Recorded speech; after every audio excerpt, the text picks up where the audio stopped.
ദൈവനാമം മഹത്വപ്പെടട്ടെ. ദൈവജനമേ, ക്രിസ്തുയേശുവിൻ്റെ നിസ്തുല നാമത്തിലെ അവർക്കും സ്നേഹവന്ദനം. അമ്മയുടെ അനുഗ്രഹീതമായ വാങ്ങിപ്പ് പെരുന്നാളിനനുബന്ധിച്ചുള്ള ശ്രേഷ്ഠമായ ദിനങ്ങളിലൂടെ നാം തീർത്ഥാടനം നിർവഹിക്കുകയാണ്. എന്താണ് പെരുന്നാളിലൂടെ പരമമായ ലക്ഷ്യം? പ്രത്യേകിച്ച് പെരുന്നാളുകളുടെ പരമമായ ലക്ഷ്യം ഏറ്റവും പ്രസക്തമായിരിക്കുന്നൊരു കാലഘട്ടത്തിലാണ് ഞാനും നിങ്ങളും ഇന്ന് ജീവിക്കുന്നത്. പെരുന്നാളുകളുടെ പരമമായ ലക്ഷ്യം നഷ്ടചൈതന്യം വീണ്ടെടുക്കുക എന്നുള്ളതാണ്. ഇന്ന് ലോകത്തിലേക്ക് നോക്കിയാൽ എല്ലായിടവും ചൈതന്യം നഷ്ടപ്പെട്ട ഒരു സ്ഥിതിവിശേഷമാണ്. അന്ധകാരം വല്ലാതെ ഭൂമിയെ മൂടിയിരിക്കുകയാണ്. എല്ലാവരും കൈകൾ ഉയർത്തി ഒന്നും ചെയ്യാനില്ല എന്ന് പറയുന്നു. ചൈതന്യം എല്ലായിടവും നഷ്ടപ്പെട്ടു പോയൊരു സ്ഥിതിവിശേഷം. ഇവിടെയാണ് പെരുന്നാളിൻ്റെ അർത്ഥവും വ്യാപ്തിയും നാം ഉൾക്കൊള്ളേണ്ടത്. ചൈതന്യം വീണ്ടെടുക്കുവാൻ തക്കവണ്ണം ഇവിടെയാണ്. എന്താണ് ചൈതന്യം? ഈ ചൈതന്യത്തിൻ്റെ നീരുറവയായിരുന്നു അമ്മ.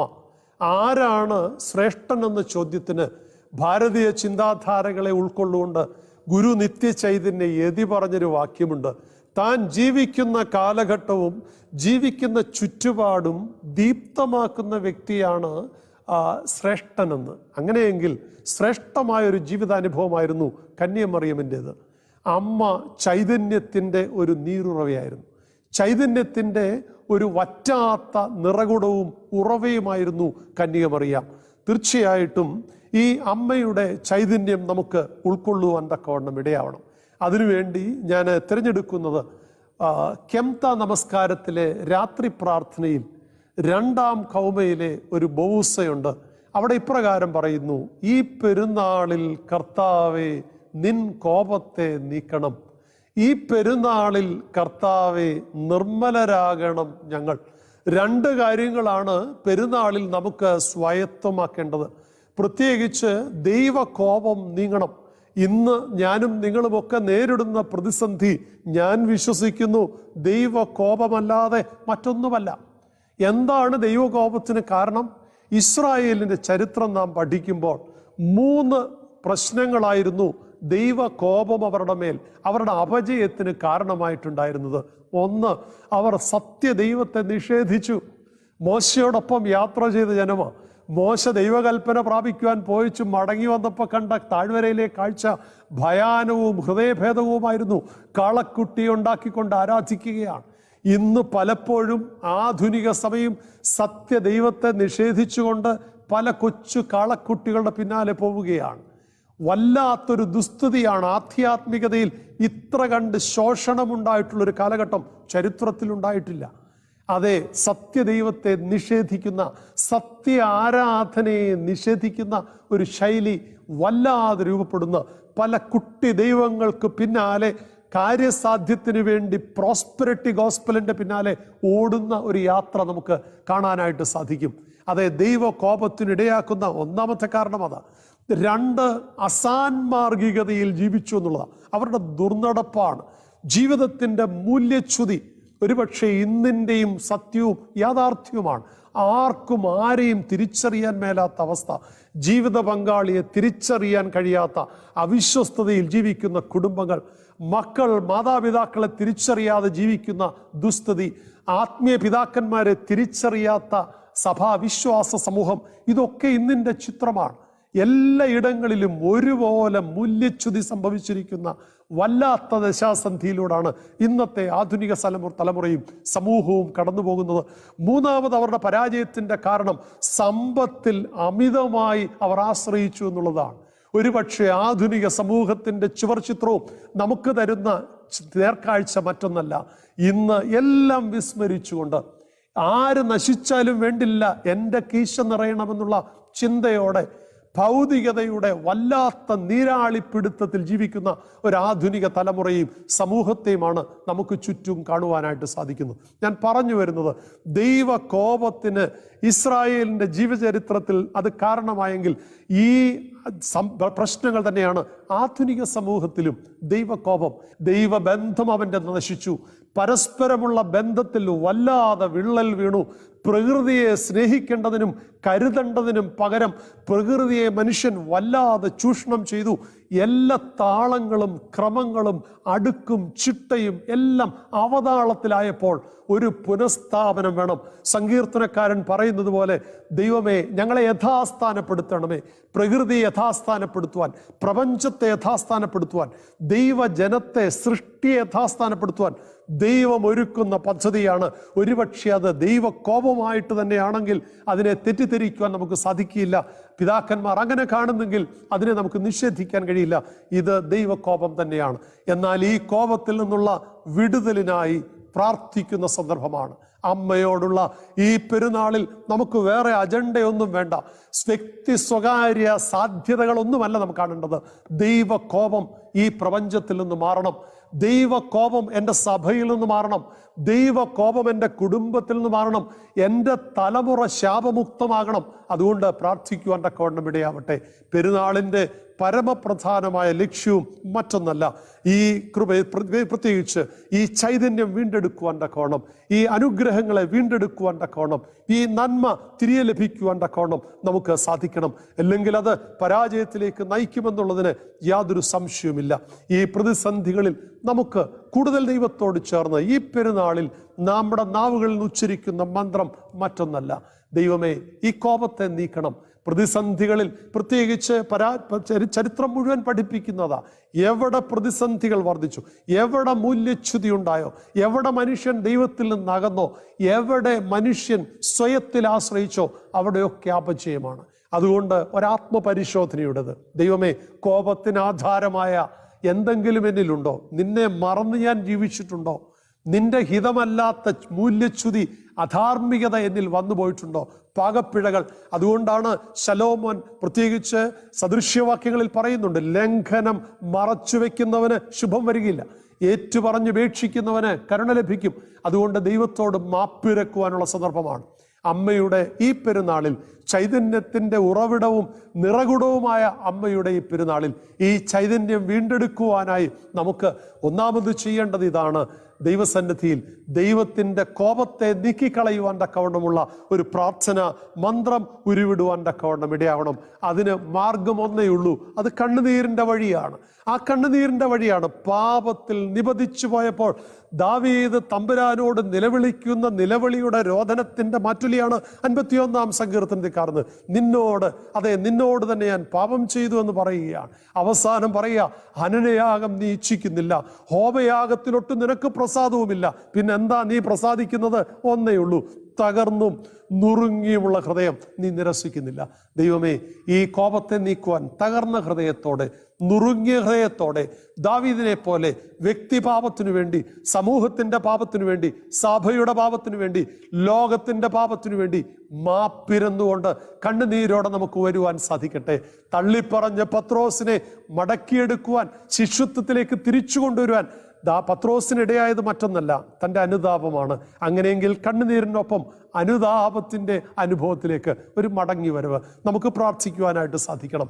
എൻ്റെ ചൈതന്യം, നഷ്ടപ്പെട്ടു പോയ ചൈതന്യം, ദൈവമേ, രാജ്യത്തിൻ്റെ, ലോകത്തിൻ്റെ, സഭയുടെ, കുടുംബത്തിൻ്റെ, വ്യക്തി ജീവിതത്തിൻ്റെ ചൈതന്യം നീ തിരികെ തരണം. നിന്റെ കോപത്തെ മാറ്റിക്കളയണം. രണ്ടാമത് പാട്ടിൽ പറയുന്നത്, ഞങ്ങൾ നിർമ്മലരാക്കണം, വിശുദ്ധരാക്കണം. പെരുന്നാളിൻ്റെ പരമമായ 2 ലക്ഷ്യം അതാണ്. അമ്മ നമ്മുടെ മുമ്പിൽ വെച്ചത് വെല്ലുവിളിയും അത് തന്നെയാണ്. ഈ വിശുദ്ധിയിലേക്കുള്ള മടക്കയാത്ര. അമ്മയ്ക്ക് ലോക മനസാക്ഷിയുടെ മുമ്പിൽ ഇത്ര ഉത്കൃഷ്ട സ്ഥാനം ലഭിക്കാനുള്ള കാരണം ഒന്ന് മാത്രം, അമ്മയുടെ വിശുദ്ധിയാണ്.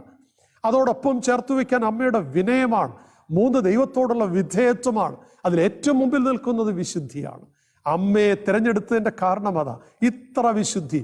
പ്രത്യേകിച്ച് പഴയ നിയമത്തിലെ നിയമപെട്ടകത്തോട് അമ്മയെ ഉപമിക്കുന്നത്, നിയമപെട്ടകത്തോട് ഉപമിക്കുന്നത് പുറപ്പാട് പുസ്തകം 25-ാം അധ്യായത്തിൽ 10-ാം വാക്യം സുന്ദരമായി പ്രതിപാദിക്കുന്നു. കതിരമരം കൊണ്ട് പെട്ടകമുണ്ടാക്കണം. ആ പെട്ടകത്തിൻ്റെ അനുഗ്രഹീതമായ വിശദീകരണങ്ങളാണ് പിന്നീട് കൊടുക്കുന്നത്.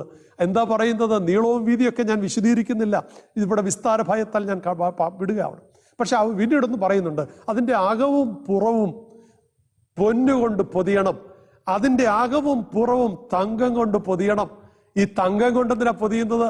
നമ്മുടെ ഭദ്രാസന മെത്രാപ്പൊലീത്ത ഏലിയാസ് തിരുമേനി പറയാറുണ്ട്, മാറ്റമുള്ളതിന് മാറ്റമില്ല, മാറ്റമുള്ളത് കൊണ്ട് വേണം പൊതിയാൻ. ഈ മാറ്റുള്ളത് കൊണ്ട് പൊതിയുമ്പോൾ ക്ലാവ് പിടിക്കില്ല. അതേ, ക്ലാവ് പിടിക്കാത്ത ജീവിത അനുഭവമായിരുന്നു അമ്മയുടേത്. അത് അകവും പുറവും ഒരുപോലെ. അതുകൊണ്ട് തന്നെ ഈ ചിന്ത ഞാൻ വിരൽ ചൂണ്ടുന്നത് ആന്തരിക വിശുദ്ധിയിലേക്കും ബാഹ്യമായ വിശുദ്ധിയിലേക്കുമാണ്. ഈ പെരുന്നാളിലെ നമുക്ക് മുമ്പിലുള്ള വെല്ലുവിളി ഇതാ. ലോകത്തിന്റെ ശാന്തിക്കും സമാധാനത്തിനും വേണ്ടി ദൈവകോപം മാറണമെങ്കിൽ ഞാനും നിങ്ങളും സ്വകാര്യമായി എടുക്കേണ്ട ഒരു തീരുമാനമുണ്ട്. വിശുദ്ധിയിലേക്കൊരു മടക്കയാത്ര, ഒരു തീർത്ഥാടനം, ഒരു മടങ്ങിവരവ്. ഈ പാപത്തിന്റെ ഭോഗത്തിൽ ഉഴലുന്ന ജീവിതാനുഭവത്തിൽ നിന്നൊരു മടങ്ങിവരവ് അനിവാര്യമാണ്. ഒരു തിരിച്ചുവരവിന് വേണ്ടി ദൈവം നമ്മളെ വിളിക്കുകയാണ്. രണ്ട് തരത്തിലാണ്, ഉള്ളും അകവും പുറവും. അമ്മയുടെ ജീവിതത്തിന്റെ നൈർമല്യത്തെ വെളിപ്പെടുത്തുന്ന പെട്ടകത്തോട് ഉപമിച്ചെങ്കിൽ എന്റെയും നിങ്ങളുടെയും ഉള്ളും നമ്മുടെ അകവും പുറവും ഒന്ന് ആത്മശോധന ചെയ്യണം. അതെ, തമ്പുരാൻ എൻ്റെ ഉള്ളിലേക്ക് നോക്കിയാൽ ഉടയവൻ നോക്കുന്നത് ഉള്ളിലേക്കാണ്. തിരുവചനത്തിൽ ഒത്തിരി സൂചനകൾ അത് കാണുന്നുണ്ട്. പ്രത്യേകിച്ച് വേദപുസ്തകം നാം പഠിക്കുകയും മനസ്സിലാക്കുകയും ചെയ്യുമ്പോൾ ഉള്ളിലേക്ക് നോക്കുന്ന ചിത്രങ്ങളെ കുറിച്ച് കാണുന്നുണ്ട്. ദാനിയേൽ പ്രവാചകന്റെ പുസ്തകത്തിൽ 25-ാം അധ്യായത്തിൽ 5-ാം അധ്യായത്തിന്റെ 25-ാം വാക്യത്തിൽ പറയുന്നുണ്ട്, തുലാസിന്റെ തട്ടിൽ തമ്പുരാൻ നമ്മളെ തൂക്കി നോക്കുകയാണ്.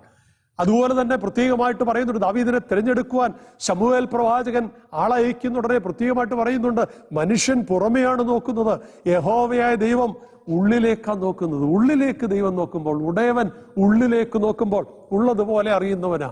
അവൻ നോക്കുമ്പോൾ നീ കുറവുള്ളവനായി കാണപ്പെടുവോ, നിറവുള്ളവനായി കാണപ്പെടുവോ? നമ്മൾക്കുള്ളിലേക്ക് നോക്കുവാൻ തക്കവണ്ണം ഹൃദയത്തിന്റെ വിചിന്തനങ്ങൾ പോലും അറിയുന്നവനാ ദൈവം. അതുകൊണ്ട് നമ്മുടെ ഹൃദയത്തെ ശോധന ചെയ്യുന്ന ദൈവം പാപമംഗലമായ ജീവിതത്തെക്കുറിച്ച് തിരിച്ചറിഞ്ഞിട്ട് ഞാനും നിങ്ങളും ശിക്ഷയ്ക്ക് വിധേയമാകാതിരിക്കണമെങ്കിൽ വിശുദ്ധിയിലേക്ക് ഒരു മടക്കയാത്ര ആവശ്യമാണ്. എന്റെ നിരൂപണങ്ങളെ 139 സങ്കീർത്തനത്തിൽ പറഞ്ഞു, എന്റെ നിരൂപണങ്ങൾ അവൻ ദൂരത്ത് നിഗ്രഹിക്കുന്നു. എന്റെ നാവ് ഉച്ചരിക്കുന്ന വാക്കുപോലും തമ്പുരാൻ അറിയാതെ ഒന്നും സംഭവിക്കുന്നില്ല.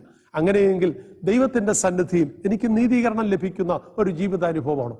എന്റെ ഉള്ളറിയുന്നവനായ ദൈവത്തിന്റെ മുമ്പിൽ നമുക്കൊരു നീതീകരണം ലഭിക്കുമോ?